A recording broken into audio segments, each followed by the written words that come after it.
Salut et bienvenue dans l'expérience vidéo Low-Tech. Je suis Jacques Tibéry, journaliste et technocritique, et aujourd'hui on s'intéresse à la définition du concept de la low-tech. Dans le monde anglo-saxon, une low-tech désigne des technologies vintage et dépassées, le Walkman, le VHS, un Minitel.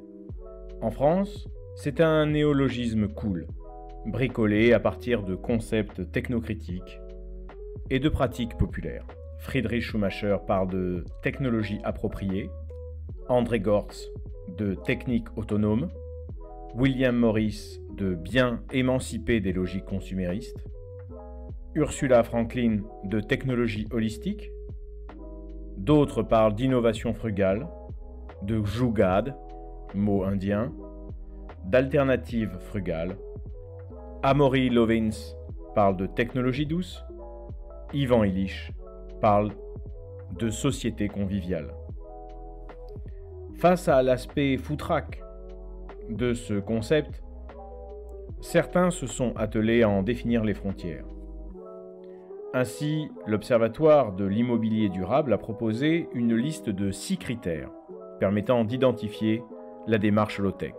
Critère numéro 1, l'accessibilité, la sobriété, réparabilité, résilience, efficience et 6, simplicité. Puis, Arthur Keller et Émilien Bournigal ont complété cette liste avec 3 critères supplémentaires: l'autonomisation, l'empouvoirment et la reliance. Nous aboutissons donc à une sorte de checklist, probablement très utile pour un bureau d'études, mais qui ne permet pas de parler simplement de la low-tech à des décideurs publics, à des investisseurs ou à des gens dans la rue. Il manque un principe directeur clair. C'est pourquoi j'ai tenté de trouver dans la littérature 5 principes pour la low-tech. D'abord, la volonté d'obtenir le maximum de bien-être avec le minimum de consommation. Ça, c'est une phrase de Schumacher. Ensuite, la recherche d'une culture de la descente énergétique. Ça, c'est David Holmgren. Ensuite, la sobriété et le discernement technologique. Philippe Biwix. Faire mieux avec moins de besoins énergétiques. Philippe Madec. Enfin, fonder une ingénierie en conscience, comme le dit le designer Victor Papanek. En connectant les 9 critères et les 5 principes que je viens d'évoquer, on comprend que la low-tech est au carrefour de 3 grands concepts: la déconsommation, l'autonomie et l'innovation frugale. Et donc, inspiré par ces critères et ces principes, j'ai proposé la définition suivante: la low-tech est la volonté de concilier qualité de vie et frugalité énergétique. Cette définition peut se traduire dans le monde de l'entreprise par l'idée que la low-tech, c'est la volonté de concilier qualité de service, voire même performance, et frugalité énergétique. Trop souvent, la low-tech est illustrée par des bricolages, des parenthèses enchantées, des mini-vidéos de lave-linge à pédales, de frigo du désert ou des fours solaires boîtes. Tout cela est désirable, certes, mais ces expérimentations sont trop radicales pour incarner une alternative crédible au mode de vie contemporain. Aux yeux du grand public, beaucoup de low-tech paraissent aussi sympathiques que hors sol. Alors comment faire gagner la low-tech en crédibilité afin d'assurer son passage à grande échelle? En privilégiant une approche progressive via des technologies transitionnelles. Je veux ici parler de lower tech. Le raisonnement est le suivant. La low-tech, utile, sobre et conviviale, est un idéal. Pour l'atteindre, on part de l'existant high-tech et on va chercher des alternatives frugales disponibles pour descendre chacune des marches qui nous rapprochent de la low-tech. Par exemple, je pars du SUV pour choisir une citadine électrique puis un microcar électrique, puis un vélo cargo électrique, puis un vélo à force musculaire.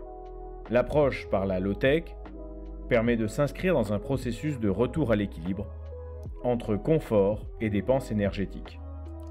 Cette définition englobe les bricolages du youtubeur Barnabé Chaillot aux expérimentations de base low-tech fonctionnelles proposées par Pierre-Alain Lévesque. La noblesse des low-techeuses et des low-techeurs, c'est de dénoncer les dérives du système technicien, les fausses promesses technosolutionnistes, tout en continuant à construire des ponts là où les autres érigent des murailles.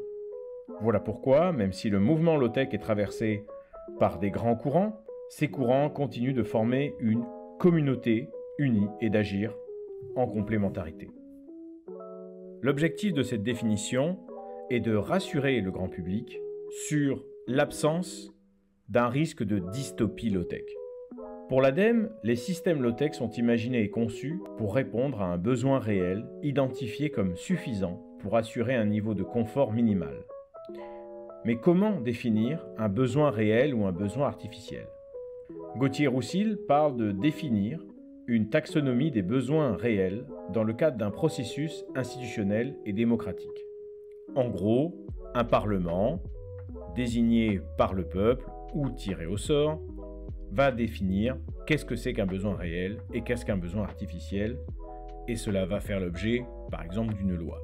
Mais la théorie économique du choix social, public choice, montre qu'il est proprement impossible, en fait, de définir un besoin de manière objective.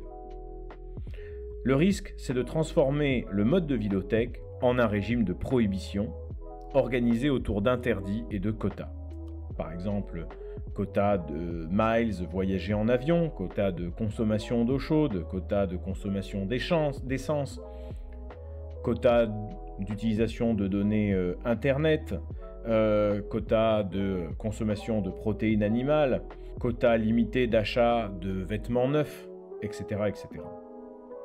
Comment peut-on contrôler le respect de ces quotas, de ces limites, sinon par un système de police de la vie privée intrusive, c'est-à-dire au flicage numérique des citoyens consommateurs, surveillance par des compteurs, analyse des relevés bancaires, etc., etc. Comment rendre aux citoyens le pouvoir de définir leurs besoins sans tomber dans une société d'hypersurveillance ? Comment écarter le risque de dictature des besoins ? Telle est la question. Et il existe une méthode alternative pour y répondre. Une méthode qui reconnaît que nos besoins individuels sont subjectifs, c'est-à-dire propres à chaque individu. Contrairement à la méthode holistique, dit démocratique, qui passerait par un parlement des besoins. C'est le sociologue Ramzid Kochayan qui propose d'organiser des cercles de simplicité dont les membres s'entraideraient, à force de dialogue, à se débarrasser de leurs habitudes de surconsommation, à rompre avec le caractère inauthentique du mode de vie consumériste. Bref, à dégonfler le ballon du superflu, à réapprendre à gérer leurs frustrations, à se désaliéner et retrouver le contrôle de soi. Vous comprenez ici que cette définition de la low-tech ne conduit pas vers la no-tech. La low-tech n'est pas la quête d'une solution la plus sobre, puisque la seule énergie qui ne pollue pas est celle qui n'est pas consommée, alors la technologie la plus sobre, c'est celle qui n'est pas utilisée. Par conséquent, si l'on veut vraiment être le plus sobre possible, mais il faut abandonner l'eau chaude, la lumière artificielle, les trains, tous les outils électriques. Bref, c'est le modèle Amish. Confondre low-tech et un mode de vie anti-tech, c'est faire une opposition tout à fait stérile, voire contre-productive. Et c'est pour se débarrasser de cette opposition que je propose cette notion de lower tech. Alors concrètement, ça s'applique comment, la démarche low-tech ? Eh bien, si la low-tech était un cahier des charges, il pourrait avoir une dizaine de critères. D'abord, questionner le besoin. Qui définit mon besoin ? Est-ce le marché, via par exemple le marketing, ou est-ce moi-même ? Ensuite, avoir un design sobre. Éviter les options superflues. Troisièmement, Utiliser des matériaux locaux, recyclés ou recyclables, avec une logique d'économie circulaire et de zéro déchet. Quatrièmement, viser la simplicité et la modularité, l'adaptabilité, l'interopérabilité. Le but, c'est de donner à l'utilisateur le pouvoir d'adapter, d'entretenir, de réparer le produit, de l'associer à d'autres choses. Contrairement à la high-tech, qui aliène, qui isole, qui est seule, qui ferme les systèmes, la low-tech prône le partage, l'open source, le faire ensemble et l'empouvoirment. On est sur une ingénierie humble, patiente, lucide et décroissante. Cinquièmement, la recherche de l'efficience énergétique. L'idée, c'est d'avoir une consommation d'énergie minimale pour obtenir un service rendu maximal. Petite parenthèse, pourquoi est-ce qu'on focalise ici sur l'énergie? Eh bien parce que toute action économique résulte d'un échange d'énergie. Et la seule énergie verte est celle qui n'est pas consommée. Être sobre en énergie, c'est donc aussi être frugal en matières premières, en transport, en stockage. Être frugal en énergie, c'est être sobre en toute chose. Autre critère, robustesse, réparabilité, maintenance. L'idée est de maintenir en bon état les outils afin qu'ils durent le plus longtemps possible et donc à permettre de réparer et de renouveler les matériaux afin de leur donner la plus longue durée de vie possible, mais aussi peut-être une seconde vie dans un réemploi. Un objet ou un système low-tech, c'est un système qui fonctionne même en cas de coupure d'électricité, d'internet ou d'eau, et donc qui augmente la résilience des utilisateurs. Un système low-tech, c'est un système qui doit être produit à une petite échelle, locale, par exemple dans une usine distribuée. Il peut être conçu dans un pays étranger, mais il va être produit et réparé à côté de chez vous.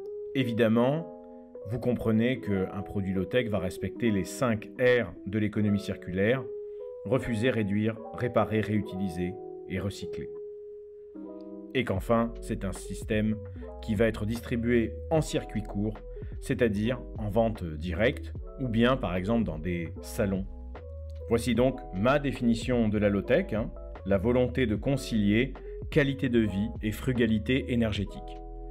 Une définition qui reste imparfaite, je le conçois, mais qui a la volonté de pouvoir être intelligible par tout le monde et de pouvoir faire gagner en crédibilité la communauté low-tech et la démarche low-tech afin qu'elle trouve de nouveaux développements, parce que la low-tech, c'est l'avenir, c'est le futur. Si vous avez des questions, n'hésitez pas à les poser en commentaire, j'essaierai d'y répondre. Et je vous dis à la prochaine dans l'expérience vidéo low-tech. À bientôt.